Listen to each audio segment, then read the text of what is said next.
Vamos a ver a continuación algunas recomendaciones sobre cómo ejercer la auditoría en el seno de una organización.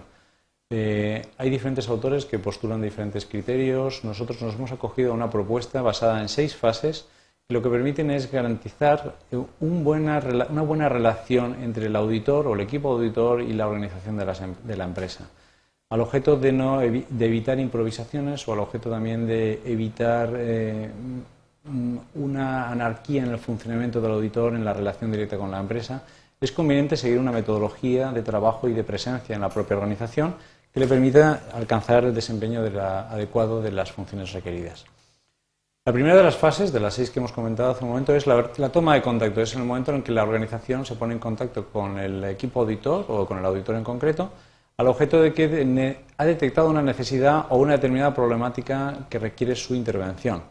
En muchos casos el auditor es llamado por una necesidad puntual informática. Lo que tiene que tener siempre muy claro es de que no debe analizar únicamente el problema en concreto que se le detecta, sino que una empresa no es un ente donde la informática esté aislado del resto de la organización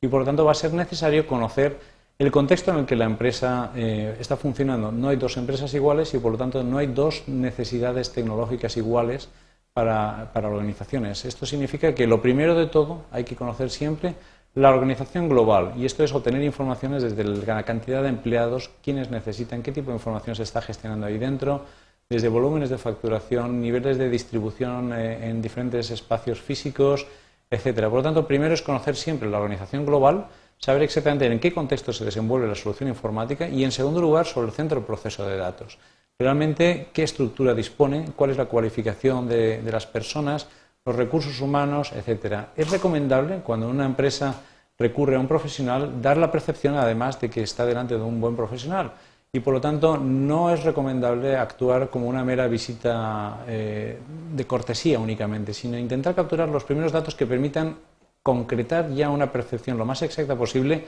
de lo que uno tiene delante, obteniendo toda la documentación que uno sea capaz de obtener, tanto información corporativa de la empresa como aquella información del propio centro de cálculo. Si no se dispone por escrito, cuesta bien poco solicitar a los miembros que están en el centro de cálculo que le hagan un pequeño diagrama de la arquitectura tecnológica que allí se dispone, así como, por ejemplo, para conocer el personal, pues que pusieran en una cuartilla y en 10 minutos, pues tanto su perfil profesional, qué formación tienen en materia informática, así como cuáles son las funciones que están desempeñando o han estado desempeñando en las 2 últimas semanas. A este objeto nos permitirá tener una mayor exactitud de lo que tenemos delante y no tan solo por la observación directa, lo cual siempre se queda sesgada y además en una cantidad mucho más pequeña de la que podemos comprobar de la otra manera. Este periodo de la fase 1 normalmente puede rondar del orden de 1 o 2 días, no mucho más, así que hay que intentar obtener el máximo de información para hacerse una composición del lugar lo antes posible. El análisis detallado es cuando realmente se percibe que ahí puede haber algún nivel de riesgo, algún nivel de problema o una necesidad de auditoría ya más compleja y tenemos que poder hacer una propuesta en concreto de intervención, en cuyo caso necesitaremos saber exactamente de si hay que componer un equipo, qué equipo hace falta subcontratar, para poder incluso elaborar un presupuesto, realmente saber qué medios vamos a necesitar, qué gente vamos a necesitar y cuál va a ser aproximadamente nuestro plan de trabajo en tiempo que esa auditoría puede requerir. Pasaríamos entonces a la fase 2. Realmente se va a intervenir, el cliente está de acuerdo con la propuesta que se le haya formulado y a partir de ese momento se hace una planificación. No están las transparencias, pero es altamente recomendable en muchos casos que el trabajo sea firmado por contrato entre la empresa y el equipo auditor, en donde haya una parcelación de los pagos, normalmente un 25% al inicio o un 30%, eso ya depende de cada empresa, un 30% a partir de la fase 4 aproximadamente y el 100% en la entrega del informe final, porque hay que recordar que muchas veces los servicios son difíciles de cobrar. En la fase 2, la planificación de la operación, se determinan los objetivos que va a desempeñar nuestro trabajo,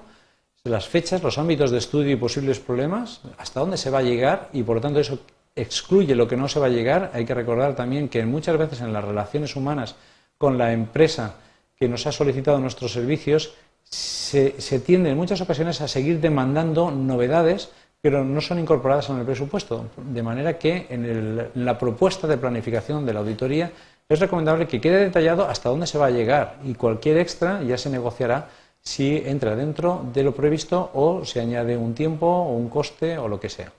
El inventario de puntos a estudiar, personas de la organización que deberían colaborar y en qué momento para evitar molestar, documentos a reunir, etcétera, al objeto de agilizar el trabajo y preparar lo que sería la fase 3. La fase 3 ya sería la auditoría en sí misma, el desarrollo del trabajo. Evidentemente es la fase de máxima duración y se recomienda hacer in situ en la propia empresa, salvo casos excepcionales. Por lo tanto, se solicita un espacio reservado normalmente para la empresa para que el auditor pueda trabajar en cierta intimidad y con documentos sensibles, y a partir de ahí el objetivo del auditor es buscar evidencias que puedan conducir a las conclusiones certeras en el diagnóstico. Recordamos que hay que hacer un diagnóstico, hay que hacer una radiografía exacta de cuál es el estado real de la empresa. Cuando uno prevé lo que va a hacer, la gente se adapta. Quiero decir con esto, si en un ejemplo muy burdo, pero nos puede ser útil para la explicación, si yo quisiera hacer una auditoría sobre si los profesores están o no están en su despacho, pongamos por caso, yo podría comunicarlo con una semana de antelación, con lo cual garantizo que el día que yo pasara a hacer la auditoría estarían el 100% de ellos en su despacho presentes. Evidentemente esto no mostraría una radiografía exacta. Yo lo que debería comprobar es si realmente lo hacen sin previo aviso, en cuyo caso la auditoría lo que no debe dar es indicios de que la gente manipule los objetivos, los resultados que pretende, al objeto de evitar sesgos, ¿no?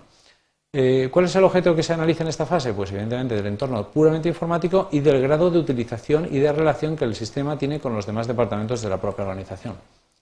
La fase 4 es, ya hemos obtenido las principales evidencias y comprobaciones de en la empresa y nos recluimos en nuestro propio despacho al objeto de la documentación que hemos obtenido, todas las pruebas, entrevistas y cuestionarios que hemos ido pasando en la organización, hacer una síntesis y un diagnóstico de todo lo obtenido, las evidencias, al objeto de obtener, pues en la medida de lo posible, lo que en el mundo de la gestión le llamaban el DAFO, las debilidades, amenazas, fortalezas y oportunidades, tal como ahí se identifica, mostrándole a la empresa los posibles riesgos que de aquí puedan surgir, como las posibles oportunidades que no están aprovechando, debilidades o problemas que ya están teniendo, etc.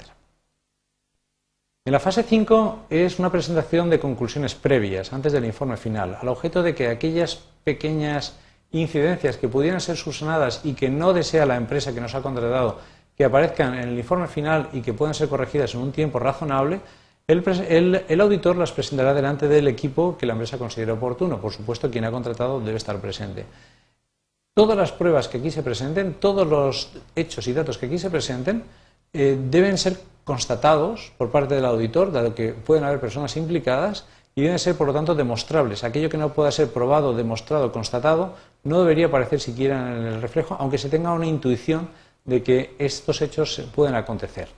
Deben ser probados, por lo tanto, y luego todo debe basarse en propuestas realistas y constructivas, con un posible plan de mejora que facilite a la organización pues, mejorar su posición respecto al momento en el que nosotros entramos en la organización. Pasado un periodo en el cual la empresa haya podido subsanar algunas de las carencias razonables que hemos encontrado a lo largo de la evolución, pasaremos a la fase 6. La fase 6 ya es la redacción del informe final y es el momento en el que se procedería incluso a cobrar la parte final del contrato que habíamos aprobado en la fase 1. En el informe, hay muchísimos modelos de informe, cada empresa tiene el suyo propio. Nosotros nos hemos acogido al de H. Durmendi, que lo propuso en 1994 y es bastante aceptado en la comunidad del mundo de la auditoría, y que recomienda una carta de presentación del informe, no más allá de 1 o 2 páginas, en las que muestra realmente si el informe es favorable o no lo es, o si tiene algunas excepciones. En segundo lugar, un resumen del informe, de acuerdo, que es el que se suele reunir la dirección, y es una introducción con las principales observaciones sin entrar en el detalle del análisis estadístico que hayamos podido obtener, la metodología utilizada, etcétera. Cosa que sí se pondrá en las principales observaciones. En las principales observaciones, que es el informe en toda su extensión, ahí aparecerá todo el análisis detallado que uno ha procedido a realizar, quedando copia tanto por parte del auditor como por parte de la empresa. Finalmente, se presenta un informe con las recomendaciones y plan de acción de mejoras, en el cual se recomienda a la empresa pues que en un plazo corto, medio o largo plazo,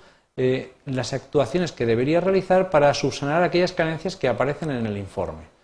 Hay que recordar que una empresa auditora, en principio, no debería ejercer, no es imprescindible, pero no debería ejercer la consultoría, dado que el mostrar determinadas carencias podrían desembocar en contratar a una empresa que me resolviera los problemas que he encontrado, en cuyo caso nos encontraremos en la tesitura de que yo soy auditor, yo soy consultor, yo te presento los problemas y yo te ayudo a resolverlos, en cuyo caso estoy sesgado, no estoy siendo independiente en la presentación de mis conclusiones. Yo te presento una radiografía de cuál es el estado de lo que hay en tu empresa, totalmente independiente, porque si quieres consultoría la vas a contratar con otra sociedad en la que yo no tengo ningún beneficio. Algunas recomendaciones que no hemos incluido en las diferentes fases son las que aquí se muestran. Hay que evitar situaciones preventivas por parte del auditor, es decir, no se trata de que la empresa sepa lo que vas a hacer y pueda sesgar los resultados. Por supuesto, las entrevistas iniciales son muy importantes porque gozan de la espontaneidad. En las segundas ya conoce el entrevistado tanto a la persona como el auditor a la persona que está entrevistando. Siempre cuidar la veracidad de las cosas que cuentan, es decir, escuchar, decir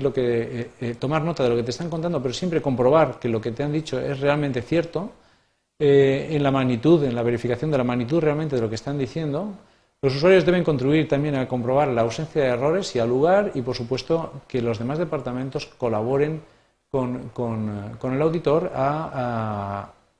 desarrollo propio de la auditoría, con una adecuada gestión de controles que pudieran garantizar que cualquier riesgo que pudiera aparecer en el futuro, las alarmas saltaran y evitáramos problemas mayores. Un ejemplo de esto podría ser el establecimiento de un cuaderno de control al lado de una pantalla de una determinada terminal, de manera que es frecuente que cuando se produce un error en una determinada terminal de una conexión de un sistema,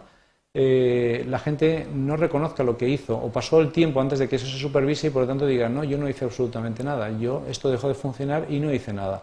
Lo que realmente luego se comprueba es de que algo se hizo y no lo recordaba en el momento que te lo está contando. Por lo tanto, se recomienda, por ejemplo, una libreta al lado de la pantalla y cuando ocurra el más mínimo error o cualquier incidencia, anótela de inmediato, con carácter anónimo o no, pero anótela para que luego podamos hacer un seguimiento con la fecha y de esta manera poderlo corregir en tiempo adecuado.